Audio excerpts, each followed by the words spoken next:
So I want to say that I'm so excited about the WuShock statue that's coming to WSU campus. Wu didn't come around until 1948.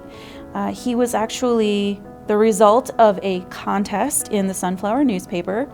Wilbur Alcia entered his drawing along with several others, and there was a vote cast, and he ended up winning, and Wu was born. He didn't actually get a name until a few weeks later when there was another contest to actually name the logo that Alcia came up with, and the person that won created a combination of Wichita University, which was the school's name at the time, and the nickname the Wheat Shockers, which had by that time been shortened to the Shockers. And so he created WuShock. The first mascot itself wasn't actually around until 1954. David Johnson went to a tournament at Madison Square Garden, and he saw Bowling Green, who unfortunately beat us. They had a mascot of a falcon, and he was so excited, and he thought, hey, why don't we have a mascot? It would be so much more fun.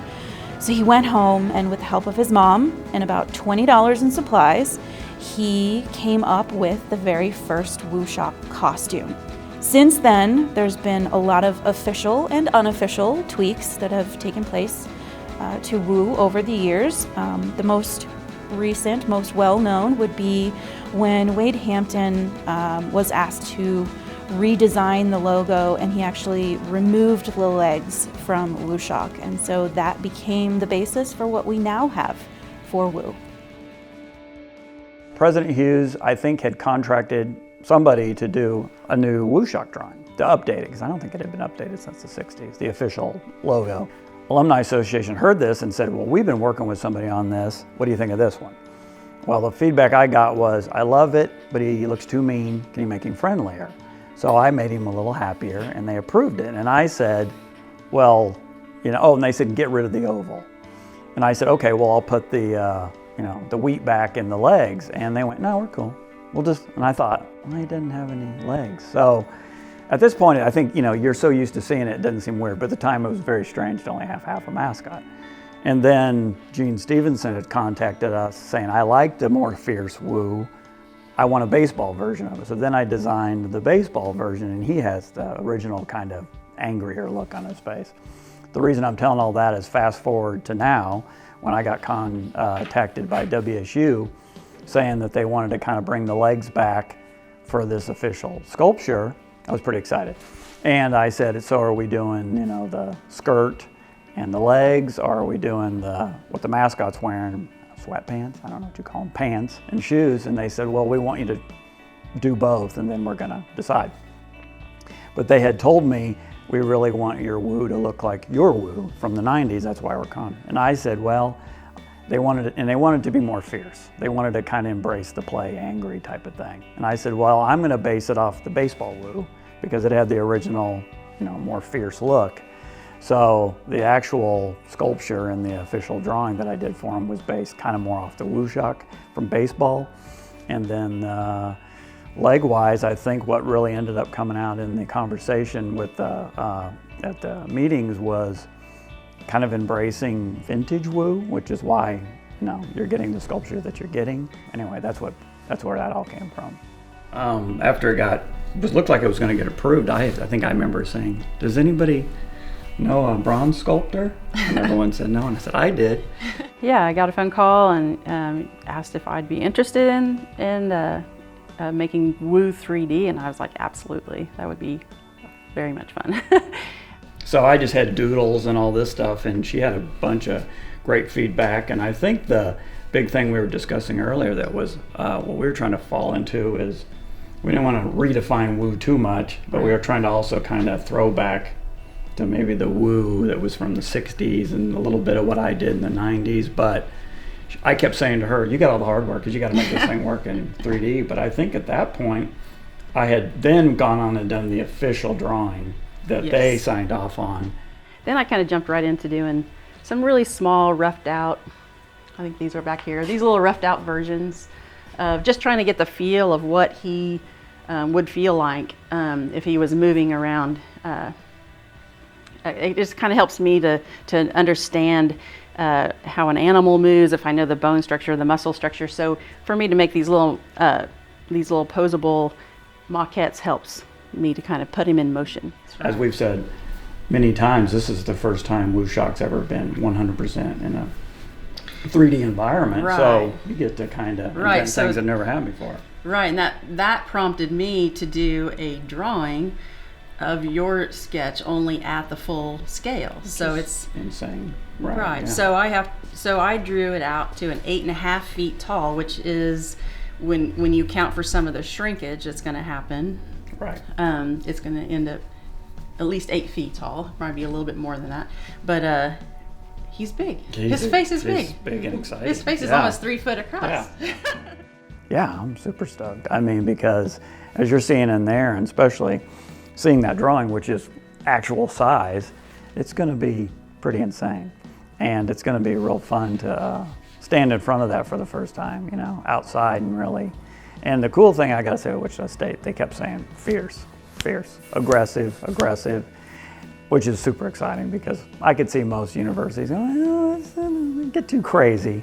So, no, I think it's super exciting to see, and I think people are going to love it. I think it's great. This makes me excited, just seeing this kind of stuff, because I get it. Yeah, and that can get even better once I'll have people pose for me with fabric and stuff on. So I get see who you get to poses. I know. WuShock fighting. I know. They're gonna. there might be quite a few people want to pose. So I pose for Wu. That'd be exciting. Excellent. But it's just just to get the folds of the fabric and stuff right and stuff. I'm excited. I think it's gonna be great.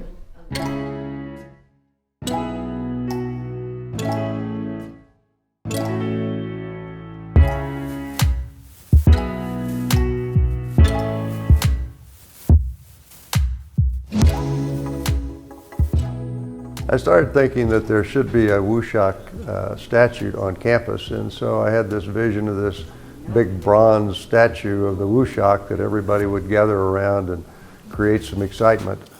And I really think that that may be the case, that's what we have here. Very exciting to see the model and see it come along, and I can't wait to see the final product. The bronze really dusty. That's good. Well, thank you. Yeah, thanks guys. Thank you. Nice meeting you.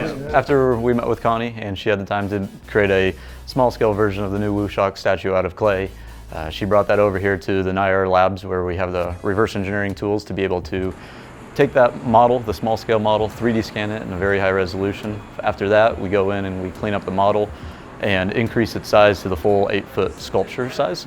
After that point, it's going to go over to GoCreate, where they're going in and using their frog mill machine to mill it out of a foam material so they have a life-size version of it before it gets created out of bronze. From the first meetings when we started talking about the new sculpture with the different developers, it's just kind of neat to be able to be part of the process where we're able to take a new sculpture where there hasn't been a 3D version of the WuShock to this point and kind of get to be part of the process of seeing it come to life and then also being part of the process to use some of the new digital tools that we have here.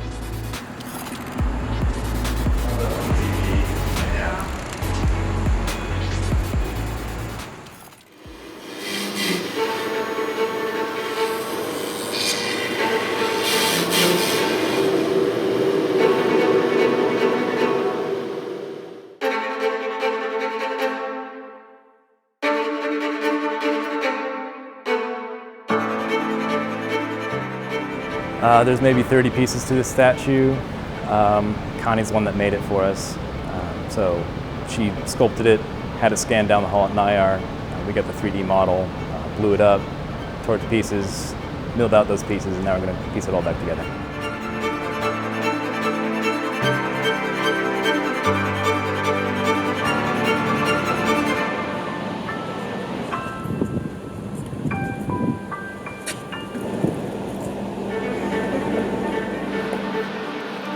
Picked up all the foam pieces that were frog milled out, and now we're going to take them back to the studio, and I'm going to be gluing them all together like a big puzzle and mounting them to a rolling base just so I can move it around and turn it. and then we'll start putting the clay on the foam. It'll be super exciting.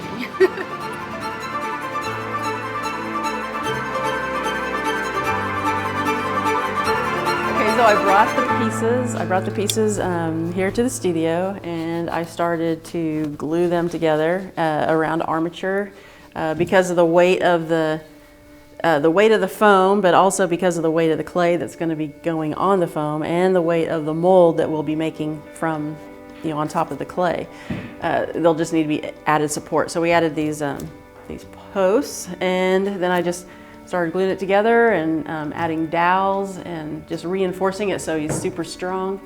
And then I'm shaping it and just making sure it's all perfect before I start adding the clay. So I'll be adding the clay hopefully this weekend. Really soft.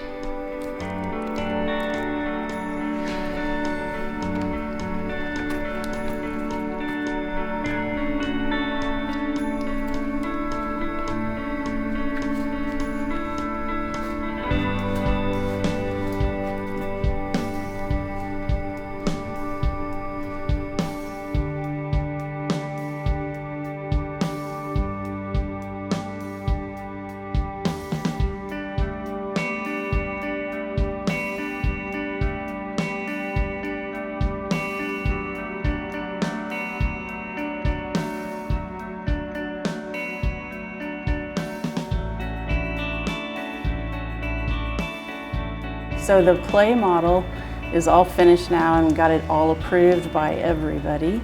And so now I cut off some of the parts of the scythe and his hands because they are really close to other parts of him, so it'll be easier to make those molds separate.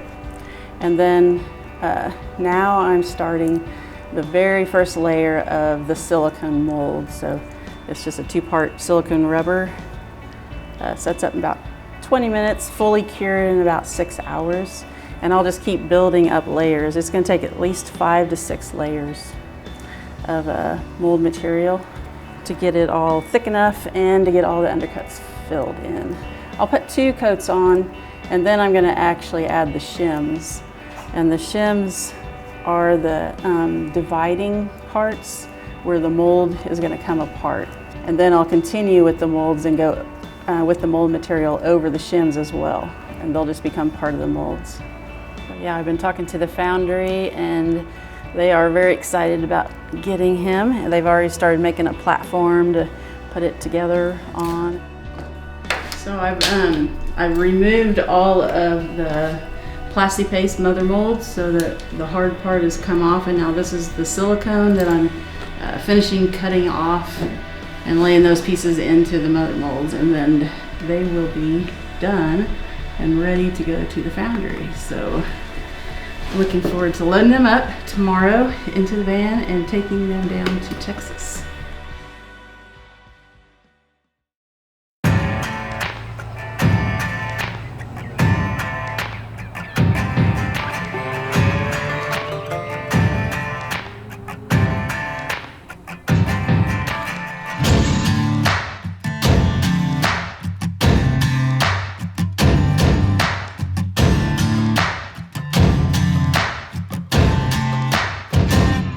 Connie had done all of the modeling work. She did all of the mold making. So she just brought the molds down. And from there on, we would pour waxes in the molds, clean them up, sprue them up, invest them, and then burn the molds out and cast them. And so our process was not near as much fun as what her process was. She got to do all the cool stuff, and then we do the kind of sweaty stuff. But it's not a thing that Connie couldn't do herself if she had a foundry at her studio. And so she knows the whole process, and we get the opportunity to be a part of it, but we do the dirty part of it. And it's exciting in that the first sections of it where you do the waxes and stuff like that, it's not that exciting. But once you get it into the bronze, putting the pieces together and seeing it come to life is a pretty exciting part. We've had pictures of it. We did not get to go see it in the clay, so we've only got pictures that we're working from. But from the looks of it, it's going to be a lot of fun. This is probably the second largest thing that we've ever cast, and the first largest is one we did for Connie too, which is a police memorial there in Wichita. And so, you know, she provides some pretty good stuff for us to do. We heat molds up to 1600, we pour bronze at about 1950. So it's a hot process. Got to be kind of careful with it, but we've done it for close to 30 years now, and pretty confident with what everything does. Once it's done like that, we'll be cutting the sprues off of it, cleaning pieces up, then we'll start piecing it together like a puzzle and tacking and welding as we go along. We will build it from the base up, and when it's all said and done, we'll have it freshly sandblasted, patinaed and waxed, and it will be ready to roll out of here.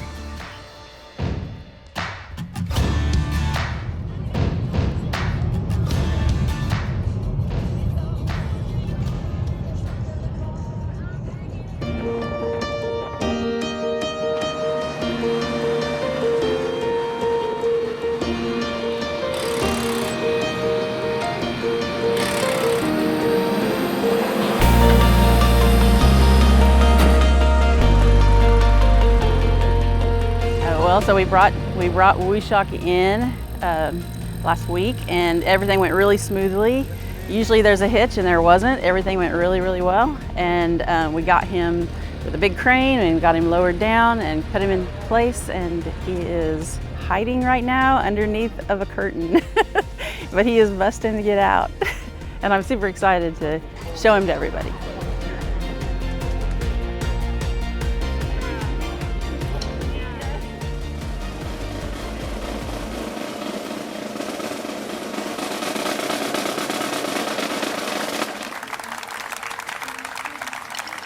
Went down when Connie was sculpting it. I saw this actually when it was just a clay model, and she talked us through the detail and the intricacies that are found all around this sculpture. And it's very exciting, the significance that it means, not only to Wichita State, but also the Clark family. And we're very excited for this day, and it's something we've been looking forward to. I'm super honored to be given this opportunity to make WuShock 3D, and I was really thrilled that Wade Hampton brought me into this project, that WSU and the YMCA gave me the opportunity and trusted me to do it. I think he turned out awesome, and I'm really excited for everybody to see him and enjoy him for years to come.